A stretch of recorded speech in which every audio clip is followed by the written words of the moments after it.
আসসালামু আলাইকুম, কেমন আছেন সবাই? আলহামদুলিল্লাহ আমরাও ভালো আছি। তো চলে আসলাম নতুন একটা ভিডিও নিয়ে।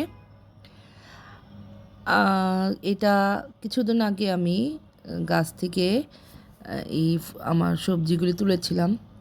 তো সেটারই ভিডিও। তো এবার আসলে এত ব্যস্ত ছিলাম, আমি খেয়াল করতে পারি নাই যে গাছের সবজিগুলি অনেক বড় হয়ে গেছে। এই যে দেখুন কতগুলি ধুন্দুল। দেখলাম বিশাল বড় হয়ে গেছে। তো তাড়াতাড়ি আমি তুলে ফেললাম, নয়তো খাওয়া যাবে না। আর এই যে একটা জালি, এটা অনেকদিন যে তুলি করে তোলা হচ্ছিল না।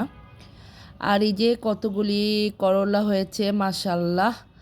দেখুন আমার মানে গাছের আরও ছিল, তারপর দেখলাম এগুলো একটু বেশি বড় হয়ে গেছে, পরে এগুলো তুলে ফেললাম।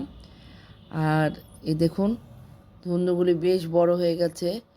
তবে একটা ভুল করেছি, সেটা হচ্ছে এখানে একটা ধুন্দু একটু বেশি বড় হয়ে গেছিলো, এটা না তুলে বিক্রি করলে মনে হয় ভালোই হতো। পরে দেখলাম না, খেতে পেরেছি, বিচিগুলি ফেলে তারপরে খেতে পেরেছি। তো দেখে আমি মানে কি বলবো, আমার ছোট্ট একটা বারান্দায় এই সবজিগুলি আমাকে ভালোই সার্ভিস দিচ্ছে মাশাল্লাহ। দেখুন কলাগুলি কি সুন্দর।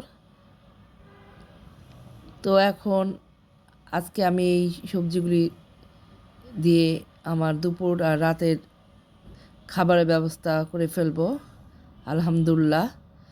তো এটুকুই। ভিডিওটা ভালো লাগলে লাইক দিবেন। সবাই ভালো থাকবেন। আসসালামু আলাইকুম।